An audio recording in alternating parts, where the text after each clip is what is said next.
Welcome, welcome, everybody. Thanks for tuning in for another episode of Wigs for Wigs. I'm Joe Cook. I'm your usual host here on the podcast. And today we're going to have our second straight episode ripped from the headlines. Our last episode, if you've been following the show, was about the issue of race in the NFL. Today, we're recording this at the beginning of March of 2022. Well, there is no other issue to talk about. It's what everybody in the world is talking about. It is the Russian invasion of Ukraine. It has consumed world news over the last several days. So I'm going to try to get to us as quickly as possible. I'm going to pause right now for our first little ad, and we'll be back with 30 seconds to discuss what's going on in Ukraine with my guest, Bill Venezia, and then take some listener questions at the end of the episode. So stick around, everybody. We'll be right back to talk about everything going on in Ukraine.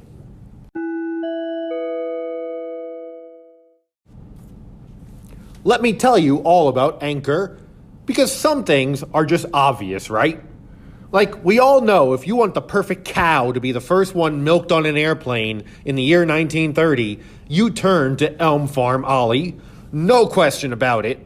Well, if you want the perfect app to help you launch your own podcast, you turn to Anchor. Anchor has all the tools to help you easily record, edit, mix, and publish your podcast to Spotify, Apple Podcasts, and all of your other favorite podcast platforms. So again, you want to milk a cow on an airplane in 1930? You turn to Elm Farm Ollie. You want to create your own podcast? You turn to Anchor.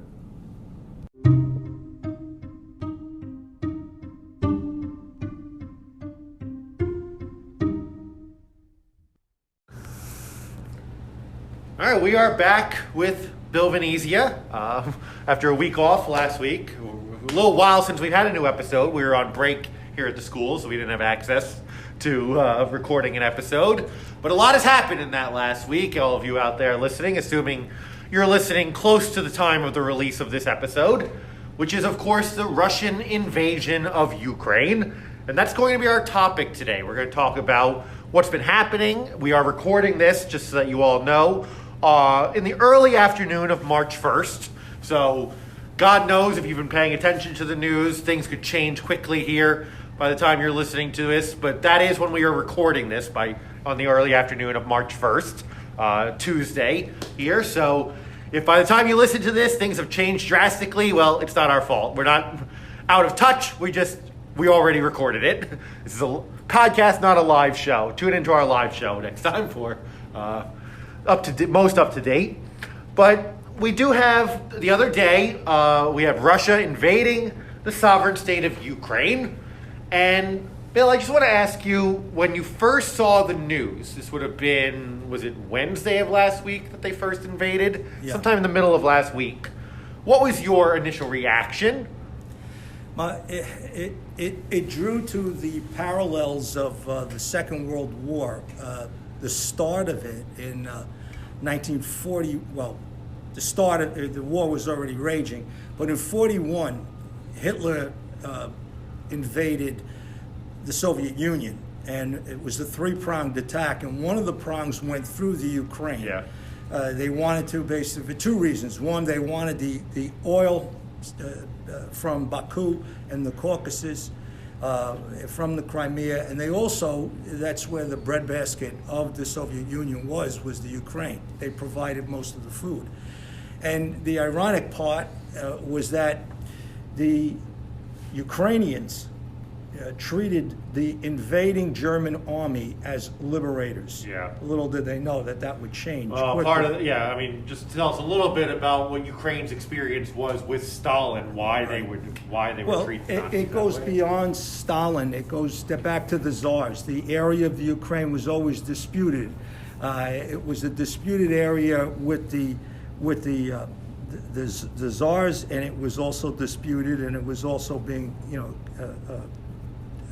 absorbed by Russia.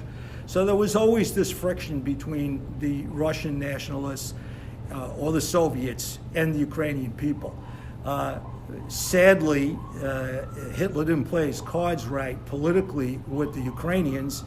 Hitler basically shipped them back to Germany to produced for the German war effort after they denuded the he natural treated them as resources. inferiors like so many other groups. Absolutely, he did. Not to mention, we're talking about the ethnic Ukrainians. There was a large Jewish population in Ukraine, which they were some of the first victims of the Holocaust by what were called the Einsatzgruppen, the just shock troops that were going along killing people, not in the camps, but just out in the fields killing people. A lot of that early work was in the Ukraine. And there was always, and not to digress, there was always a bit of anti-Semitism in the Ukraine, especially with the Cossacks who, persecuted the Ukrainian Jews, who suffered even more at the Germans. You're absolutely right. So that did kind of reminded me of that Blitzkrieg kind of war.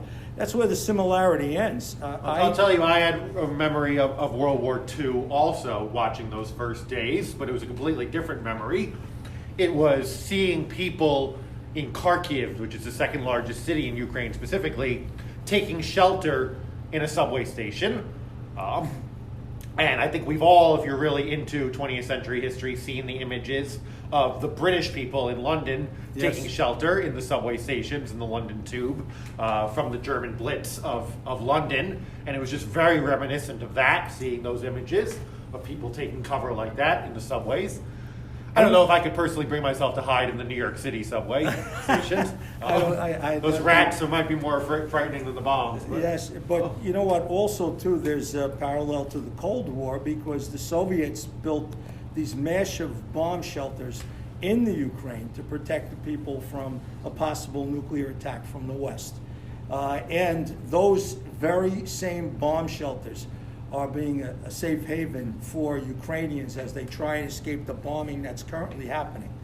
I also find it... Look, the Russians are threatening the Ukrainians with nuclear weapons now, and where did the Russians station many of their nuclear weapons during the Cold War? In Ukraine. In Ukraine. Oddly enough, what was one of the first things that the Russians captured in their invasion was, of course, the nuclear power plant at Chernobyl? At Chernobyl, well, that's deactivated to a certain degree. I mean, but that site is one of the first things that they seized of significance.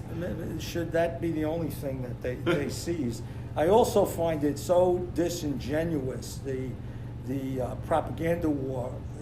Hopefully the Russian people see it for what it is, that they're doing this in the spirit, as Putin says, of brotherhood. Of brotherhood. I do think the social media war that's taking place currently is being won by the Ukraine. I think that's true, but I'm not sure about the effect of it in Russia because the Russian government controls so much of the information. I know that, but what they can't control, I don't think, is some of the social media outlets. And I do think that as the economic situation deteriorates, this is the second day that the stock market's been closed in Russia, and the ruble, as of this morning, was devaluated by 25%. I think that's going to cause. And they've been cut off from access and transactions in other currencies, so they are stuck with the ruble right now. And these are very severe sanctions that are being put on Russia. They are, and I think that if Putin's thought that NATO or the NATO powers or the European Union with the United States would disintegrate, I think he tremendously miscalculated. It seems now you have Sweden and Finland wanting into NATO. And you have Switzerland imposing sanctions. Yes, which they didn't do. Famously synonymous with neutrality, Switzerland. Look at the Germans, the Nazis. Hid their money there. Hitler knew it was safe haven. As we look at everybody seems to know that Russia is evil, except for Tucker Carlson and a couple other people. Of course, and the former president who calls him brilliant. Let's talk about the sanctions for a little bit and just the concept of sanctions. That's something we see the United States utilize a lot against different malicious actors on the world stage. Whether it's Assad in Syria, whether it's Saddam Hussein back when I was growing up in the 90s. Iran. Or North Korea. Or any other number of countries. Can sanctions really work? I don't think say in a country like North Korea, which is so dominated by one person, that they're going to work because they become circumvented to a certain degree on a subsistence level by China. China uses North Korea as a bad actor to advance its own agenda. Right. I do, however, think because there is a middle class in Russia, I do think that they can work there. I think Putin, in order to stay in power, has this sort of compact with the Russian people. If their needs are provided for materially, they go along with whatever the policies he's established. Right. I think once they... The stock market's good, we're okay with how bad a person he is. Yes, and I also think the oligarchs are okay with it. But it's interesting to see a couple of the oligarchs come out yesterday and say, maybe we've gone too far. One of them I know was the owner of the Chelsea Football Club in England, who was forced to step away because he's now being subject to some of these sanctions. And you wonder if that's really his own personal interest interfering with his political. But whatever it is an oligarch who is closely tied to Vladimir Putin, now kind of saying, Putin, maybe we've gone too far. I personally did not think that the Ukrainians would hold up as well as they have. I didn't either. And I'm buoyed by that. I mean, I can't imagine the personal devastation and the human tragedy that's going on there. But I do think that there are heroes coming out. Yeah, and let's shift to that in a second. Let me just say one last thing on sanctions, then we'll talk about some of the heroes. Sure. Historically, I'm trying to think of sanctions. Again, that question of can they work alone? And again, these are more severe sanctions than I think we've ever put on any other comparable action in the world. But the only time I can think of that sanctions really achieved their goal was apartheid South Africa, where much of the world came on board to sanctioning South Africa to try to get them to change their apartheid policy, and ultimately they did. I'm having trouble thinking of any other time when the sanctions alone ultimately got the job done of changing policy as the world desired. Well, Obama didn't get a nuclear deal with Iran until those sanctions were applied. So I think to a certain degree the sanctions that secured that nuclear deal that was verifiable, I do think that was a successful use of sanctions. If you look at sanctions in terms of reparations, it can have a boomerang effect. I mean, if in fact the Russians are so emboldened where they decimate the Ukraine and they subjugate the country, the sanctions that are put in place against them could work against the West.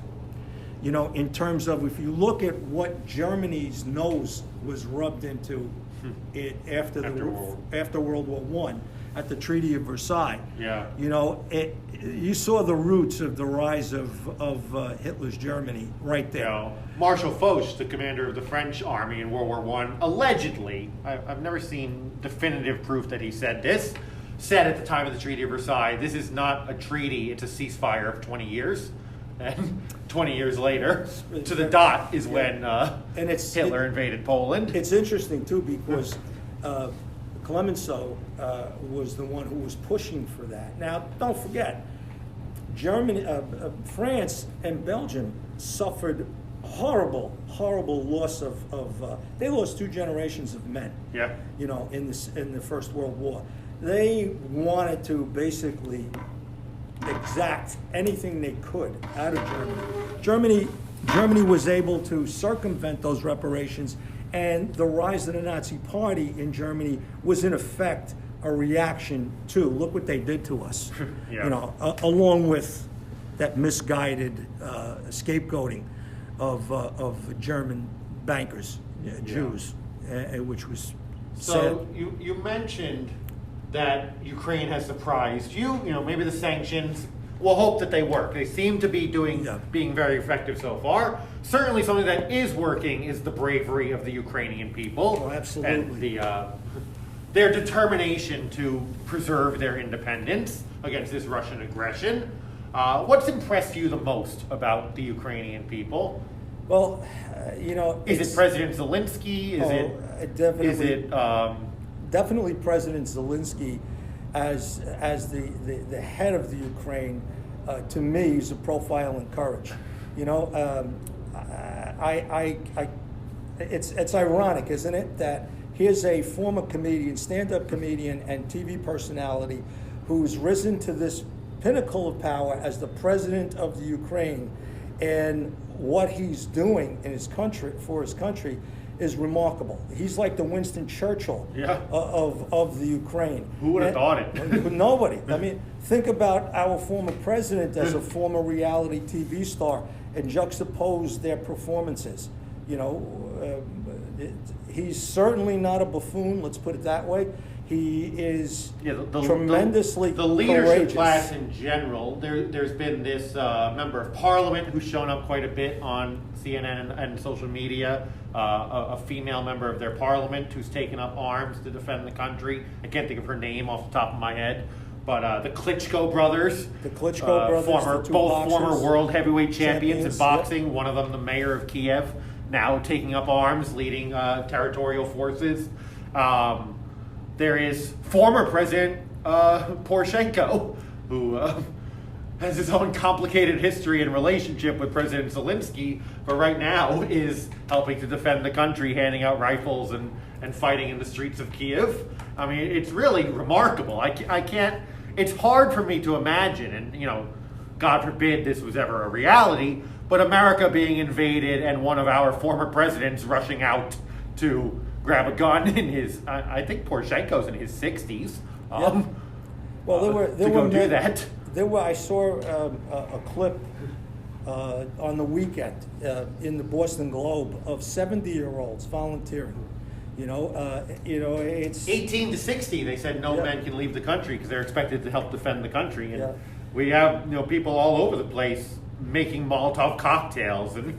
Well, if it comes it's just down, incredible. If it comes down to a tenuous occupation of the Ukraine militarily, the longer that draws out, the longer Russia will look bad in the eyes of the world. And not only will they look bad in the eyes of the world, it will creep into the Russian people, because there are soldiers from Russia that I've seen interviewed who had no idea they were going to the Ukraine. They were going on maneuvers. They're not. I don't think the average rank and file of Russian soldiers is as invested as Putin. I don't either, and I think you're right. Or the average Ukrainian. Yeah. If you're fighting for your land, right, you'll give your blood for it. These people seem perfectly willing to, even if the Russians, quote unquote, gain control of Kiev, Kharkiv, and the other major cities, to continue the fight going forward. Absolutely. There will be a guerrilla-style war going forward, and I've seen a number of retired generals on various news shows and talking about this. General Petraeus, General Wesley Clark, former NATO commander, that Russia does not seem prepared for that. No, I think they sent about 200,000 troops into Ukraine, and basic military science tells you historically that at least a 10-to-1 advantage is needed, ratio is needed to combat a insurgency, and they have nowhere close to that. No. We're talking about a country of 43 million people that Russia is trying to invade and hold on to, a big, giant country. It's the second largest country in Europe after Russia, with 200,000 troops. All we have to do is look at counterinsurgency in Afghanistan by the United States and the Russians, don't forget, or to look at counterinsurgency in Vietnam. It is a difficult task to win that.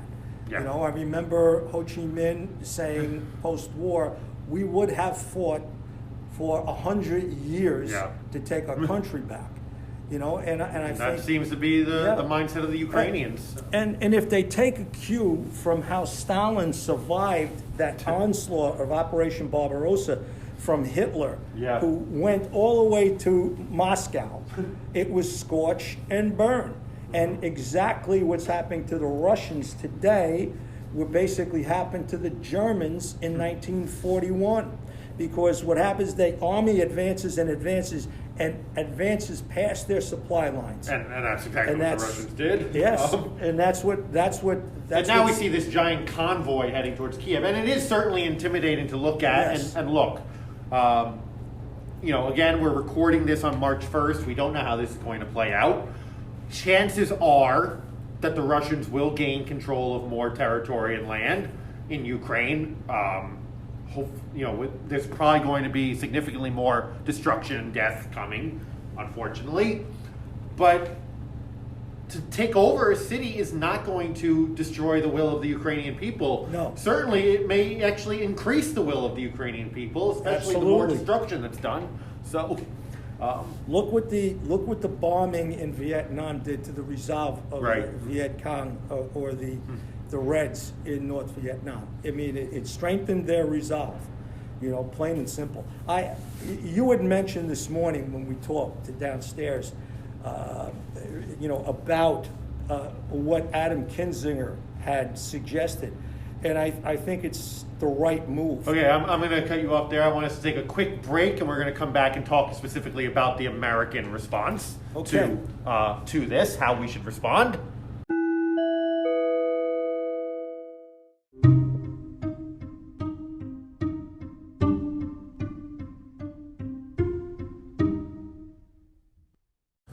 All right, we are back here on Wigs for Wigs. I'm joined, as usual, by Bill Venezia. We're talking about the situation in Ukraine.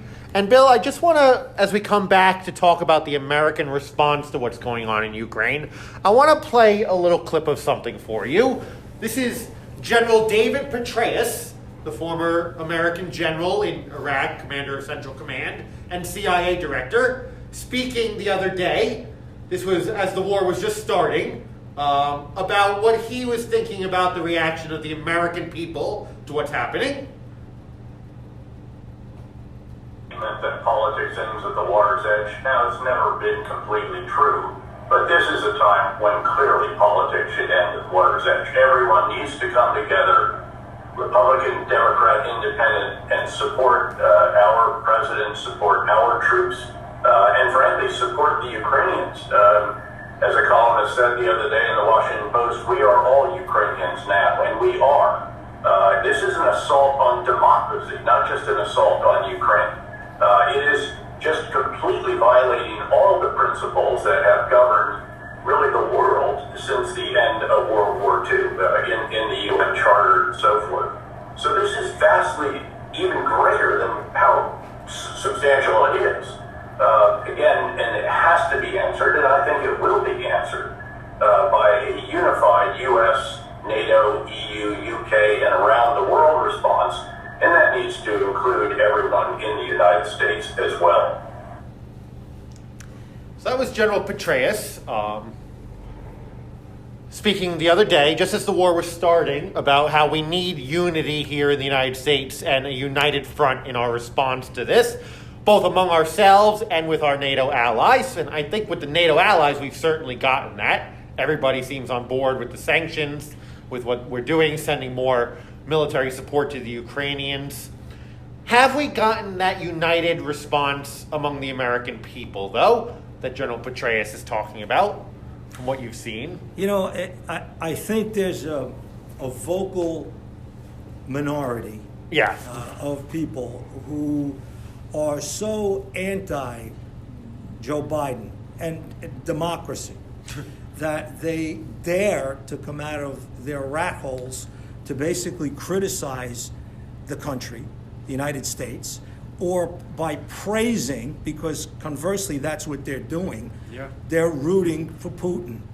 And some very literally. Some very literally. To have the former president call him brilliant, a genius, is beyond the pale. Certain cable news people. And just regular people. I mean, I've seen it on social media, people rooting for Putin. I can tell you... Discussing it in class yesterday, a couple students seemed confused. Well, why are we not rooting for Russia? They're stronger. Yes, it's well, that's the uninformed. Those kids are uninformed, period. But we don't just root for stronger. We have, as Abraham Lincoln said at Cooper Union in 1860, the faith that right makes might, not that might makes right. In the United States. I just saw the Lincoln documentary, and they played that speech. You're absolutely right. It's mind-boggling, but this can be a rallying point because what's going on, as General Petraeus said, is not an assault solely against Ukraine. It's assault against democracy. Do we continue the democratic principles in this country by supporting democracies elsewhere? Lenin and Stalin, Lenin more than Stalin believed in permanent revolution. Permanent revolution. That communism could not exist unless it was pushed out from its borders. It was spreading, right? Which Stalin, in his vicious way, shifted that to Stalinism, saying it can exist in just one country. Yes, it can, but the truth of the matter is, he followed that up as they pushed out of the Soviet Union into those what Churchill termed as an iron curtain. Eastern European countries, yes, has descended upon Europe because it created this satellite and buffer between the East and the West, which came tumbling down. I mean, that was part of the deal at Yalta. It's unfortunate. But can democracy suffer losses that period of like Yalta this? to Malta, as it's called, because when I just happened just last week, before this all escalated 2 weeks ago, happened to read a book about the end of the Cold War, about George H.W. Bush and the end of the Cold War by Jeffrey Engel, the historian, and talking about this new world that was created when the world seemed new by Bush, Gorbachev, Secretary of State Baker. This world built on collective security, the world that Franklin and Roosevelt envisioned at the end of World War II and didn't quite come to pass at that time. And sadly, what happened was the world became more volatile. The world became scary. Some people bought into that. As long as we had the bear, as long as we had the eagle, juxtaposed, we had mutual security. Well, look, the first time that was tested of transnational conquest attempts was Saddam Hussein invading Kuwait in 1990. And look what happened. We put together a coalition of over 100 countries, incredible work of diplomacy, and our military might, and kicked Iraq out of Kuwait. And it looked like, okay, that's going to be the new reality. The superpowers can work together to keep these violent actors in check. But what about when the violent actor is one of the superpowers, which is the case we have now with Vladimir Putin? In a way, I kind of look at this from growing up in Jersey City. The only way to deal with a bully is punch a bully in the nose. And the way to punch a bully in the nose is to do what Adam Kinzinger said. Okay, so Adam Kinzinger, representative from Illinois, who unfortunately is retiring after this term. He's a congressman I personally admire quite a bit. A veteran himself. He's still in the Air National Guard of the United States. Said that what we should be doing is declaring a no-fly zone and using the U.S. Air Force to enforce that. Not just the U.S., but our NATO allies' air forces to enforce a no-fly zone to protect the Ukrainian people from Russian aerial bombardment and reconnaissance, anything else the Russians are using their air supremacy for. So you think that's a good idea also? Because I actually do support that idea. I think it's an excellent idea, and look, I'm an old John McCain Republican. I'm very much anti-Russia. I don't hide that at all. I want aggressive action towards Russia. I look at it this way. I agree. Punch a bully in the mouth. It's been used before successfully. It was used by Clinton. It was used in Syria. It was used by Clinton. Oh, right. With the Balkans, and also in the Balkans, in Iraq. All right, I mentioned General Clark earlier. I mean, and the it Balkans, was used in Syria, and it was used in Syria against Russia specifically. Against Russia specifically, and it held. And I do think it would hold now. Syria when we did that. I sincerely hope. Now, look, I have no desire to put American pilots in danger. I mean, I even know a number of people in the Air Force because where I taught in North Carolina was in an Air Force base community, and a lot of my students were the kids of Air Force officers. So I perfectly understand it is not an ideal situation to put American combat personnel in harm's way. But I do think Putin would back down if we did that. And I do think he would look for an off-ramp with negotiations, not this phony negotiations that are currently underway. Oh, wait a minute, what was that negotiation going to be that took place yesterday? Russians saying, you hand over your president. Ukrainians say, no. Yeah. Ukrainians say, well, get the hell out of our country. Russians Yeah. say, no. I mean, what else is there to discuss? That is the... There's no common ground there. No, That is absolutely not. That was a stalling tactic. Yeah, and look what happened when they did that. The Russians escalated their bombardment of Yes. Kharkiv and Kiev. Yes, and sadly... Committing full-on war crimes. It is, and hopefully he'll be held accountable someday for this. But the truth... Yeah, a student asked me this morning, what happens for people who commit war crimes? And I said, well, if they lose their war, they can be arrested, put on trial. And they said, well, what happens if they win their war? And, well, So Joe maybe makes right in that regard, which is kind of sad. Yeah. You know, that we live in that type of world. To the victor go to the spoils. The spoils being that, okay, the leader of this atrocity, of this criminal activity is not held to account. And hope in the Balkan Wars, those people were. They were. Well, I have my own thoughts on that. Slobodan Milosevic did eventually get arrested. He never actually wound up on trial. He died in prison awaiting his trial. Yeah. Slobodan Milosevic was the leader of Yugoslavia, then the leader of Serbia as Yugoslavia broke up, who was guilty of war crimes in what were called the Balkan Wars in the 1990s. For anybody listening out there that might not be familiar with him. Well, it is going to be. I do think that if we imposed a no-fly zone, I think Putin would look for an off-ramp.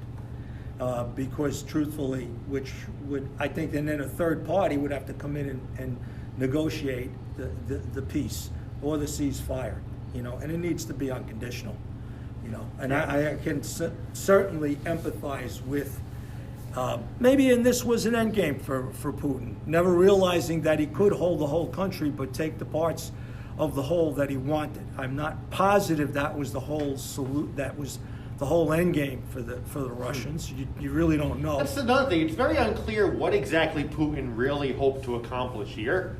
I think piece by piece, America, he wants to reestablish the Soviet Union. At West Point and Officer Candidate School, America's military teaches what are called the 9 principles of war. And one of the very first one is objective, meaning you're supposed to have something very clear you're trying to achieve, and not just be doing things randomly. Just like that everything should have a purpose. Just like teaching. And yeah, exactly.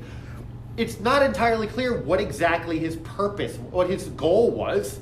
Was it just to get rid of Zelensky? I mean, he gave that bizarre speech where he said he wanted to denazify Ukraine by getting rid of their Jewish president and Jewish prime minister. Figure that one out. You know what? That's called projection. Yeah. But is it that he wants to conquer territory, rebuild the Soviet Union? It's not clear, and therefore what his troops are doing is not clear. What exactly they're trying to achieve.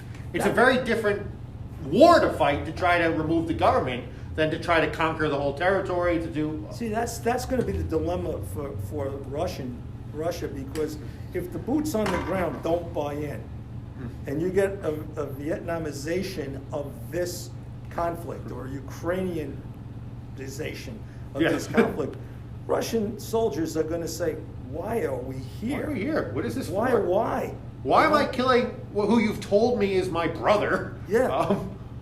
I mean, those dichotomies, never lead to success. And I pray for peace. Number one, like Pope Francis is asking the world to do right now, as we are on the precipice of celebrating the start of Lent. But the truth of the matter is this is going to basically, hopefully, if the United States and the Allies can get involved. And honestly, I think they should put Sweden and Finland. Finland's always... I'm all for admitting anybody who wants to be in NATO into NATO. And by the way, look at the map. Finland's always been... Ukraine should have been in NATO already, in my point of view. Yeah, absolutely. John McCain made that point in his last book. I mean, John McCain, unfortunately, has been dead a few years now, so you can see how long this has been going on.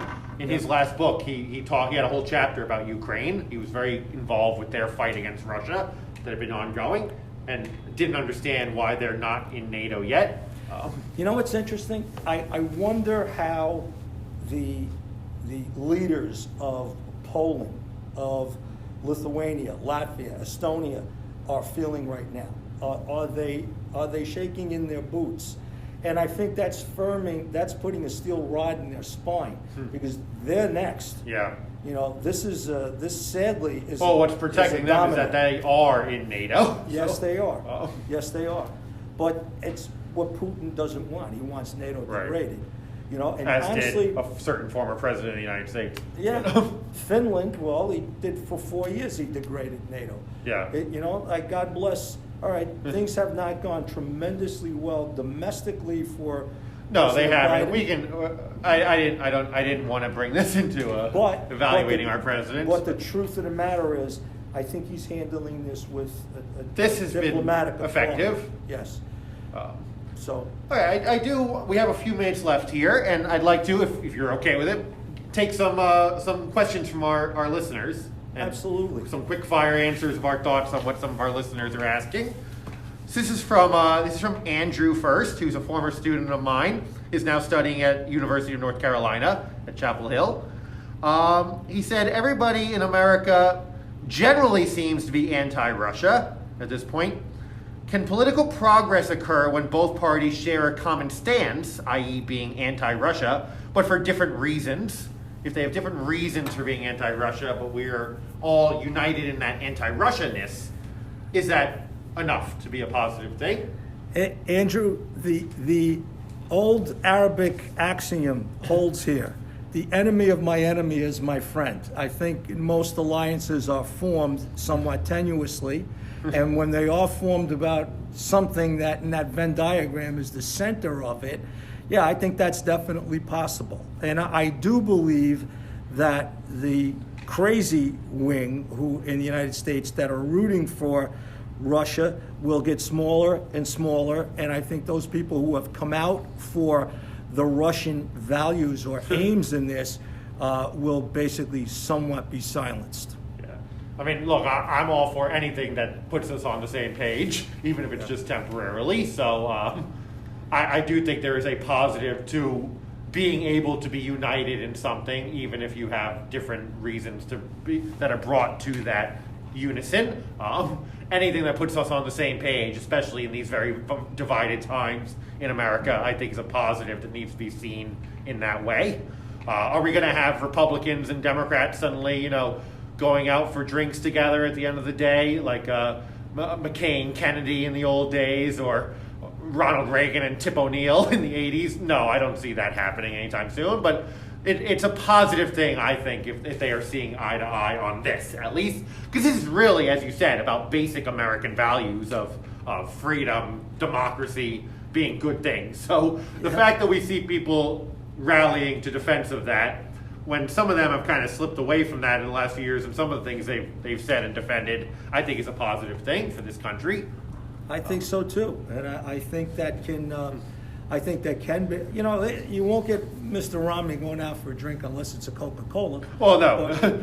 But I do think that he will see himself. It's actually something that he and Trump could get along on, since neither of them drink. But it's not a lot, but they could. I always felt that was the root cause. Well, this was in the news recently. These CNN had a whole feature on it. It's time to admit that Mitt Romney was right. In 2012, absolutely, he was asked what the greatest threat facing America was, and he said geostrategically and geopolitically, it's Russia. And he was ridiculed for that. He was criticized for it, that he was out of touch. He was living in 20 years earlier. And look what's happened in the 10 years since. So, I think he was right, and hindsight's 20/20. Yeah, it is. With regard to that, but he had a bunch of other things in that basket of defeat. Well, he did. All right, this is a question from Katie, who's now studying to be a doctor in New York City, another former student of mine. She said, I know Ukraine isn't part of NATO, would love to know who they have as allies, and also why aren't they part of NATO? We've talked a little bit about that they are in the process of joining NATO. Yes. They were given what's called a membership action plan, a MAP, by NATO, which is basically some steps they had to take to meet the expectations of a NATO country. modernizing their economy and their military and some other things that they were required to do. So that is what is actively happening. They are actively trying to join NATO, and NATO gave them a checklist, basically. You have to do this, this, and this in order to join.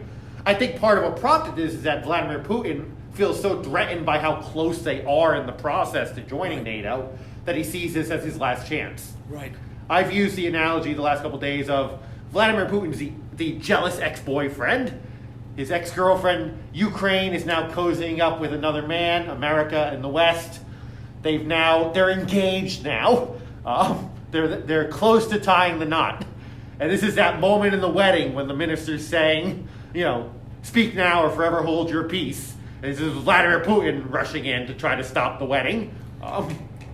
Somehow he doesn't fit the Dustin Hoffman role in The Graduate. No, it's not The Graduate, but a much worse romantic comedy, perhaps, with Vladimir Putin. But I think the analogy actually works. Probably both about the same height.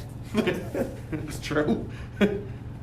But I think we both said a few minutes ago that we see it heading the way that NATO should admit Ukraine, Sweden, these other countries. Finland is right on the Russian Finland's border. the one closest to Russia, It's right? That has the longest history of also being abused by Russia. By the Tsars, the Yeah. Russo-Finnish War. Let me see what else we have here. I don't want to leave any viewers' questions out who got them in time. This is from Frank, another former student of mine who is also at, I believe he's also at Chapel Hill, University of North Carolina now. If this turns nuclear, if Putin drops nukes on Ukraine, do you think we would respond with nuclear action? It's a question I shudder to ponder. Yeah, that's a hard one to think about. It's a hard one. I have a gut reaction to it, which is yes, I think we would. And that's a terrifying prospect. It's a terrifying prospect. It's sad to end on that because there is no clear-cut definitive. I hope that, number one, he does have an off-ramp other than that. I don't think our intelligence into what moves Putin is sufficient enough to come up with a plausible answer to that. Yeah, let me get one last question in quickly before we have to cut off here. You just heard the bell ring. This period is over. A friend of mine, Andrea, asked, what do you think of the people on social media all over the place saying things like Trump Zelensky 2024? I don't think that must be facetious. Yeah, it is. It's people just trying to be Don't trolls. forget the infamous phone call between the two. Yeah, Trump, and how that went. Trump is actively rooting for Putin, the idea that they're going to team up. Well, thank you, Bill. I do have a new class coming in. Do you have any last quick thoughts here before we cut off? Joe, we are bound by the time limits, the restrictions of our day here as teachers. Always a pleasure, Joe. Looking forward to the next chat. Me too. Thank you very much for joining me, Bill. I hope you've all enjoyed. If you do have any other questions, send them in to wigsforwigs@gmail.com, and we'll answer them on a future episode. Take care, everybody.